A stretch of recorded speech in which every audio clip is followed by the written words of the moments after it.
Hema committee report പുറത്തുവിടുന്നതിൽ അന്തിമ തീരുമാനം നാളെ. നടി രഞ്ജിനി സമർപ്പിച്ച ഹർജി കോടതി നാളെ പരിഗണിക്കും. താൻ കൂടി പരിശോധിച്ച ശേഷമേ റിപ്പോർട്ട് പുറത്തുവിടാൻ പാടുള്ളൂ എന്നാവശ്യപ്പെട്ടാണ് ഹർജി നൽകിയത്. ഇതിന്റെ വിവരങ്ങളുമായി കൊച്ചിയിൽ നിന്നും അർച്ചനയാണ് ചേരുന്നത്. അർച്ചന, ഗുഡ് മോർണിംഗ്. നല്ലൊരു ദിവസം ആശംസിക്കുന്നു. ആദ്യം തന്നെ അവധി ദിവസമാണ്, പക്ഷേ രാവിലെ തന്നെ വാർത്തയുമായി ഓടേണ്ട സാഹചര്യമാണ് ഉള്ളത്. എങ്കിൽ പോലും ആശംസിക്കുന്നു. മഴയൊക്കെ ഉണ്ട്, അതൊക്കെ കരുതി വേണം പുറത്തേക്കൊക്കെ ഇറങ്ങാൻ, കേട്ടോ. ഇപ്പോൾ ഈ ഏറ്റവും പ്രധാനമായിട്ടും ഹേമ കമ്മീഷൻ റിപ്പോർട്ടുമായി ബന്ധപ്പെട്ട കാര്യങ്ങളാണ് വന്നുകൊണ്ടിരിക്കുന്നത്. അതിൽ ഈ നടി രഞ്ജിനി സമർപ്പിച്ച ഹർജിയിൽ എന്ത് മാറ്റമാണ് ഉണ്ടാകാൻ പോകുന്നതെന്നാണ് നമ്മളൊക്കെ കാത്തിരിക്കുന്നത്. ഇതിലെന്താണ് പ്രതീക്ഷിക്കേണ്ടത്?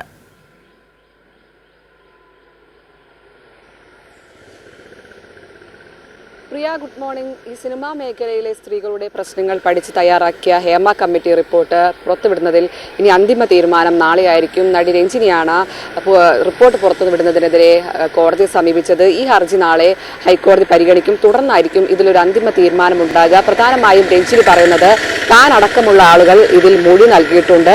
ഈ മൊഴിയുടെ ഉള്ളടക്കം തങ്ങൾക്ക് കൂടി വായിച്ച് മനസ്സിലാക്കിയതിനു ശേഷം മാത്രമേ റിപ്പോർട്ട് പുറത്തുവിടാകൂ എന്നൊരു ആവശ്യമാണ് പ്രധാനമായും നടി രഞ്ജിനി മുന്നോട്ട് വെക്കുന്നത്. മാത്രമല്ല, ഈ സ്വകാര്യത ഉറപ്പുവരുത്തിയിട്ടുണ്ട് എന്ന കാര്യങ്ങളടക്കം തങ്ങൾക്ക് പരിശോധിക്കണമെന്നാണ് പ്രധാനമായും പറയുന്നത്. തങ്ങളെ കേൾക്കണമെന്ന ആവശ്യം കൂടി അവർ മുന്നോട്ട് വെക്കുന്നുണ്ട്.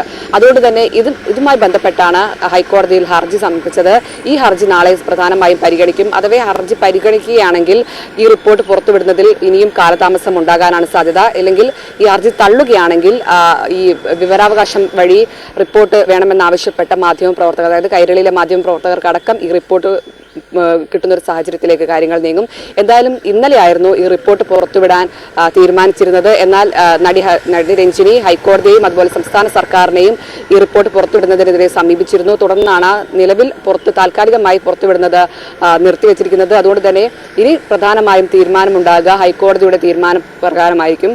എന്തായാലും നടി രഞ്ജിനി സൂചിപ്പിച്ചതുപോലെ ഈ സ്വകാര്യത പുറത്തുവിടുന്നതുമായി ബന്ധപ്പെട്ട് യാതൊരു ആശങ്കയും വേണ്ടെന്ന് സംസ്ഥാന സർക്കാർ നേരത്തെ തന്നെ വ്യക്തമാക്കിയതാണ്. മാത്രമല്ല, ഹേമ കമ്മിറ്റി ഇവർക്ക് അതുമായി ബന്ധപ്പെട്ട് ഉറപ്പ് നൽകിയതാണ്. കാരണം ഈ സ്വകാര്യതയുമായി ബന്ധപ്പെട്ട 62ഓളം പേജുകൾ ഒഴിവാക്കിയാണ് ഇത്തരത്തിൽ റിപ്പോർട്ട് പുറത്തുവിടുക എന്ന കാര്യമടക്കം ഇവർ സൂചിപ്പിച്ചതുമാണ്. അതുകൊണ്ട് തന്നെ അത്തരത്തിലൊരു ആശങ്ക നിലനിൽക്കേണ്ട ആവശ്യമില്ല എന്ന് സംസ്ഥാന സർക്കാർ വീണ്ടും വ്യക്തമാക്കുകയും ചെയ്യുന്നുണ്ട്. അതുകൊണ്ട് തന്നെ റിപ്പോർട്ട് എത്രയും പെട്ടെന്ന് പുറത്തുവിടണമെന്ന ഒരു ആവശ്യവും കൂടെ മുന്നിലുണ്ട്. എന്തായാലും ഇതുമായി ബന്ധപ്പെട്ട് ഏറ്റവും പ്രധാനപ്പെട്ട വിവരം ഹൈക്കോടതിയുടേതായിരിക്കും. നേരത്തെയും ഇത്തരത്തിൽ റിപ്പോർട്ട് പുറത്തുവിടുന്നതിനെതിരെ നിർമ്മാതാവ് സജിമോൻ ഹർജി സമർപ്പിച്ചിരുന്നു. എന്നാൽ ഈ ഹർജി ഹൈക്കോടതി പൂർണ്ണമായും തള്ളുന്ന ഒരു സാഹചര്യമാണ് ഉണ്ടായിരുന്നത്. അതുകൊണ്ട് തന്നെ ഈ ഹർജി ഹൈക്കോടതി പരിഗണിക്കുകയാണെങ്കിൽ ഈ റിപ്പോർട്ട് പുറത്തുവിടുന്നത് വീണ്ടും കാലതാമസവും ഉണ്ടാവും. അല്ലെങ്കിൽ ഹർജി തള്ളുകയാണെങ്കിൽ ഇത്തരത്തിൽ റിപ്പോർട്ട് ഉടൻ പുറത്തുവരാനുള്ള ഒരു സാഹചര്യം കൂടിയാണ് പ്രിയ ഉള്ളത്.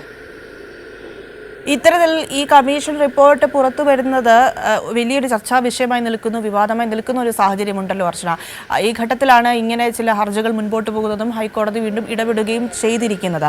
എന്തായാലും ഇക്കാര്യങ്ങൾക്ക് ഒരുപാട് താമസം ഉണ്ടാകില്ല എന്ന് തന്നെ കരുതാം, അല്ലേ? കാരണം ഇത്രയും പ്രധാനപ്പെട്ട ഒരു റിപ്പോർട്ടാണിത്.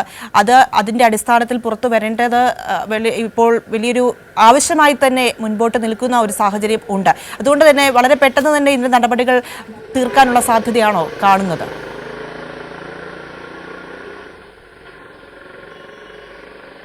തീർച്ചയായും സംസ്ഥാന സർക്കാർ ഇന്നലെ മന്ത്രി സജി ചെറിയാൻ അടക്കം വ്യക്തമാക്കിയതും അത് തന്നെയാണ്. റിപ്പോർട്ട് പുറത്തുവിടണമെന്നാണ് തങ്ങളുടെ ആവശ്യമെന്നാണ് പ്രധാനമായും അവർ പറയുന്നത്. അതുകൊണ്ട് തന്നെ ഇത് അധികം കാലതാമസം ഉണ്ടാകാതെ പുറത്തുവിടണമെന്ന ആവശ്യം പൊതുസമൂഹത്തിലും ശക്തമാണ്. കാരണം സിനിമാ മേഖലയിലെ സ്ത്രീകളുടെ അടക്കം പ്രശ്നങ്ങളാണ് ഇതുവഴി നമ്മൾ പുറംലോകം അറിയാൻ പോകുന്നത്. അതുകൊണ്ട് തന്നെ ഈ റിപ്പോർട്ട് ഇനിയും ഇത്തരത്തിൽ കാലതാമസം ഉണ്ടാകരുതെന്ന ആവശ്യം കൂടി ഇവരെല്ലാം തന്നെ മുന്നോട്ട് വെക്കുന്നുണ്ട്. മാത്രമല്ല, നേരത്തെയും ഇത്തരത്തിൽ ഹൈക്കോടതിയെ സമീപിക്കുമ്പോൾ റിപ്പോർട്ട് പുറത്തുവിടുന്നതിനെതിരെ ഹൈക്കോടതിയെ സമീപിച്ചപ്പോൾ ആ ഹർജി പൂർണ്ണമായും ഹൈക്കോടതി തള്ളുകയാണ്. അതുകൊണ്ട് തന്നെ ഹൈക്കോടതിയുടെ ഭാഗത്തു നിന്നും ഈ റിപ്പോർട്ട് പുറത്തുവിടണമെന്ന ഒരു തീരുമാനം തന്നെയാണ് നേരത്തെയും ഉണ്ടായിരിക്കുന്നത്. കാരണം ഇത് പുറത്തുവിടുന്നത് കൊണ്ട് യാതൊരു പ്രശ്നവും ആർക്കും സ്വകാര്യമായ യാതൊരു പ്രശ്നങ്ങളും ഉണ്ടാകില്ല, അവരുടെ സ്വകാര്യത യാതൊരു തരത്തിലും ബുദ്ധിമുട്ടിക്കില്ല എന്നടക്കമുള്ള കാര്യങ്ങൾ നിരീക്ഷിച്ചായിരുന്നു കോടതി ഇതുമായി ബന്ധപ്പെട്ട് ഹർജി തള്ളിയത്. അതുകൊണ്ട് തന്നെ ഈ ഹർജിയും അത്തരത്തിലായിരിക്കുമോ എന്നാണ് പ്രധാനമായും ഇനി അറിയേണ്ടത്. ഇത് തള്ളുകയാണെങ്കിൽ ഉടൻ തന്നെ ഈ സിനിമാ മേഖലയിലെ സ്ത്രീകളുടെ പ്രശ്നങ്ങളടക്കം ചർച്ച ചെയ്യുന്ന ഈ റിപ്പോർട്ട് പുറത്തുവരും. ഇല്ലെങ്കിൽ ഇത് വീണ്ടും മുന്നോട്ട് പോകുന്ന ഒരു സാഹചര്യം, അതായത് പുറത്തുവിടുന്നതിൽ വീണ്ടും കാലതാമസം ഉണ്ടാകുന്ന ഒരു സാഹചര്യത്തിലേക്ക് നീങ്ങും. എന്തായാലും നമ്മളെല്ലാവരും ഉറ്റുനോക്കുന്നത് നാളത്തെ ഹൈക്കോടതി ഈ കേസ് പരിഗണിക്കുമ്പോൾ എന്തായിരിക്കും അന്തിമ തീരുമാനം എന്നാണ്. അതാണ് എന്തായാലും ഈ റിപ്പോർട്ട് പുറത്തുവിടുന്നതുമായി ബന്ധപ്പെട്ടുള്ള അവസാന തീരുമാനം.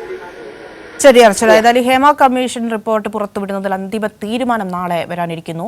നടി രഞ്ജിനി സമർപ്പിച്ച ഹർജി കോടതി നാളെ പരിഗണിക്കുകയാണ്. അതിനുശേഷം എന്താകും കോടതിയുടെ തീരുമാനം എന്നാണ് നമ്മളൊക്കെ കാത്തിരിക്കുന്നത്. എന്തായാലും എത്രയും വേഗം തന്നെ ഈ റിപ്പോർട്ടുമായി ബന്ധപ്പെട്ടുള്ള കാര്യങ്ങൾ പുറത്തുവരും എന്ന് പ്രതീക്ഷിക്കാം. വലിയൊരു ഇടപെടൽ ഇക്കാര്യത്തിലുണ്ട്. പ്രത്യേകിച്ച് മന്ത്രി സജി ചെറിയാൻ ഉൾപ്പെടെയുള്ള ആളുകളുടെ പ്രതികരണം നമ്മൾ കേട്ടതാണ്. ഈ ഒരു വിഷയത്തിൽ സ്വകാര്യതയെ മാനിച്ചുകൊണ്ട് മാത്രമേ പുറത്തേക്ക് വിടൂ എന്നും ആവർത്തിക്കുന്നുണ്ട്. എന്തായാലും റിപ്പോർട്ട് സംബന്ധിച്ചുള്ള കാര്യത്തിൽ തീരുമാനം നാളെ ഉണ്ടാകും. ഹൈക്കോടതി ഹർജി പരിഗണിച്ച ശേഷം ഒരു തീരുമാനം ഉണ്ടാകും എന്ന് തന്നെയാണ് മനസ്സിലാക്കേണ്ടത്. ഇതിന്റെ വിശദാംശങ്ങളാണ് കൊച്ചിയിൽ നിന്നും അർച്ചന നൽകിയത്.